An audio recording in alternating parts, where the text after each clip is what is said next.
যখন বান্দা কান্না করে, সেই কান্না শুধুমাত্র অশ্রু হয় না, সেটা মনের একটা ডাক হয় যা সোজা আরশে গিয়ে পৌঁছায়। তুমি এই ভিডিও কাকতালীয়ভাবে শুনছ না। হতে পারে এটাই সেই মুহূর্ত যখন আল্লাহ তোমাকে বলতে চান যে তোমার কান্না জায়া হয়নি। তুমি ভাবো যে আমি কাঁদছি, আর আল্লাহ নীরব আছেন? না। যখন বান্দা কান্না করে, তো আল্লাহ বলেন, হে আমার বান্দা, আমি তোর অশ্রু গুনি, তোর সব সিজদায় কাতরানো, দোয়াতে লুকিয়ে থাকা কষ্ট, প্রতিটা সেই রাত যেটাতে ঘুম আসেনি, আল্লাহ সব কিছু দেখছেন। তাহলে মন থেকে শোনো যে আজ আমরা ওই সফরে দাখিল হচ্ছি, যেখানে আমরা জানব যে যখন বান্দা কান্না করে তো আল্লাহ তাকে কি বলে। প্রথম বাস্তবতা, আল্লাহ বলেন, আমি তোর নিকটে আছি। যখন তুমি কেঁদে বলো, ইয়া আল্লাহ, আমি ক্লান্ত হয়ে গেছি, ইয়া আল্লাহ, মন দুর্বল হয়ে আছে, ইয়া আল্লাহ, এখন কোনো রাস্তা নজরে আসে না, তো তুমি ভাবো আওয়াজ আসমান পর্যন্ত পৌঁছাচ্ছে না। কিন্তু আল্লাহ বলেন, আমি তোর শিরার থেকেও বেশি নিকটে। তুমি একা ছিলে না যখন তুমি কেঁদেছিলে। কেউ ঘরের মধ্যে ছিল না, কিন্তু আল্লাহ ছিলেন। মানুষ জানতে পারেনি, কিন্তু আল্লাহ জানতেন যে তুমি কেন ভেঙেছিলে, কিভাবে ভেঙেছিলে, কতবার ভেঙেছিলে। তোমার কান্নায় শুধুমাত্র দুর্বলতা নয়, সেখানে আল্লাহর রহমত ছিল। সেই রহমতই যেখানে মানুষের দুনিয়ার সাথে নয়, রবের সাথে জুড়ে যায়। তুমি কখনো কি অনুভব করেছ যে কাঁদতে কাঁদতে ইয়া আল্লাহ বের হয় তো মন হালকা হয়ে যায়? এটা কাকতালীয় হয় না, এটা আল্লাহর তরফ থেকে শান্তির একটা হালকা বাতাস হয়। একটা ভরসা থাকে যে আমি আছি, কাঁদিস না। দ্বিতীয় বাস্তবতা, আল্লাহ বলেন, আমি তোমার সবরের বদলা নিব, অশ্রু বৃথা নয়। প্রতিটা অশ্রু যা আল্লাহর জন্য গড়িয়ে পড়ছে তা ফিরিয়ে দেয়া হবে, হয় দুনিয়াতে অথবা আখিরাতে, কিন্তু কখনোই বৃথা যাবে না। তুমি বলবে, আমি কেঁদেছি তো অনেক, কিন্তু পরিবর্তে কিছুই পাইনি। তাহলে শোনো, আল্লাহ কখনোই জলদি দেন না। তিনি প্রথমে মনকে পাক করে দেন, তারপর তাকদিরকে উত্তম বানান, তারপর দোয়া কবুল করেন। তুমি কাঁদতে গিয়ে ভাবো, কতক্ষণ আর? আল্লাহ বলেন, নিকটে আছে, আর একটু সবর করো। এই সবর দুর্বলতা নয়, এটা আল্লাহর বেছে নেওয়া পরীক্ষা।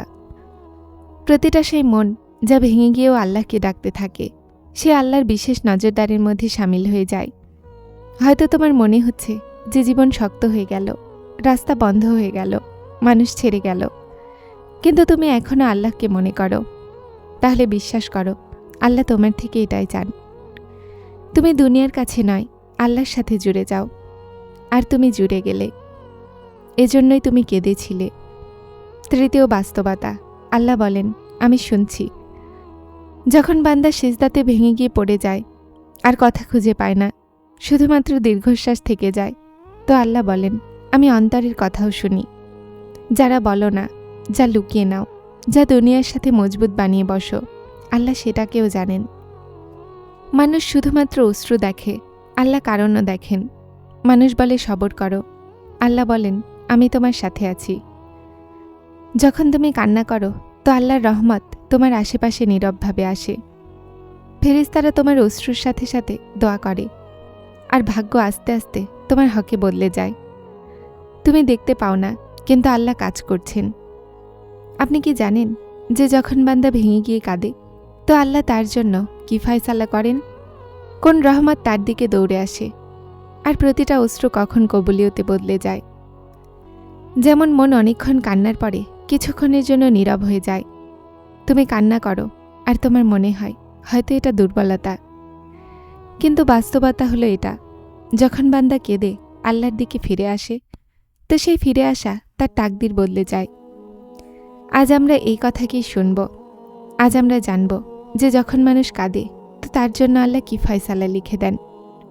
চতুর্থ বাস্তবতা, আল্লাহ মনের কান্নাকে রহমতে বদলে দেন। কিছু দোয়া মুখের ভাষায় থাকে না, শুধুমাত্র অশ্রুতে থাকে, আর আল্লাহ সেই অশ্রু এমনভাবে কবুল করেন যেন বান্দা মুখে প্রকাশও করতে না পারে। তোমার কান্না তোমার দোয়া হয়ে গেছে।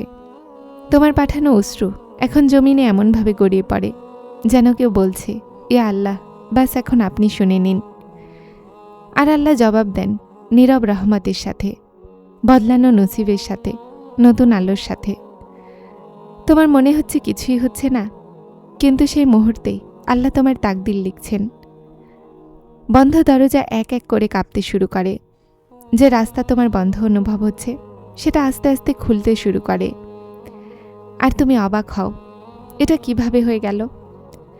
তো জবাব হলো, প্রতিটা কবুলিয়ত একটা অশ্রুতে শুরু হয়। আল্লাহ ফেরেশতাদেরকে তোমার হকে সাক্ষী বানিয়ে দেন। যখন বান্দা ভেঙে গিয়ে বলে, ইয়া আল্লাহ, আমি শুধুমাত্র আপনার কাছে এসেছি, তো আসমানের উপরে নীরবতা থাকে না। ফেরেশতারা সাক্ষী দেয়, এটা তোর বান্দা, যে দুনিয়ার কাছে হেরে গিয়েও আপনার কাছে এসেছে। আর আল্লাহ বলেন, আমি তাকে খালি ফেরাবো না। সেই দোয়াগুলো যা বছর ধরে ছিল, সেটা একটা ভাঙা হৃদয়ের সিজদাতে চলতে শুরু করে।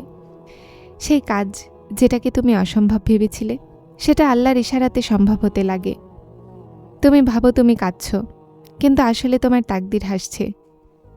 এই কান্না কোনো শাস্তি নয়, এটা দরজা, যেই দরজা শুধুমাত্র অশ্রুর মাধ্যমে খোলে। এরপর সেই রাস্তা খোলে যেটার ব্যাপারে তুমি কখনো দোয়া করনি। যারা ভাবে যে আল্লাহ কখন শুনবেন, তো শোনো, তিনি শুনছেন, তিনি লিখছেন, উনি বদলাচ্ছেন, আর একদিন তিনি সব কিছু ঠিক করে দিবেন। শুধু তোমার অশ্রু লুকানোর দরকার নেই, সেটাকে আল্লাহর সামনে বয়ে যেতে দাও।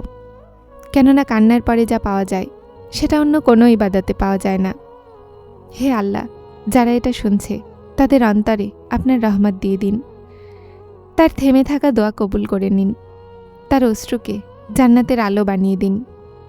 তার ভয়কে বিশ্বাস আর ক্লান্তিকে শান্তিতে বদলে দিন। আমিন। যারা চ্যানেলটিতে নতুন এসেছেন তারা স্পিরিচুয়াল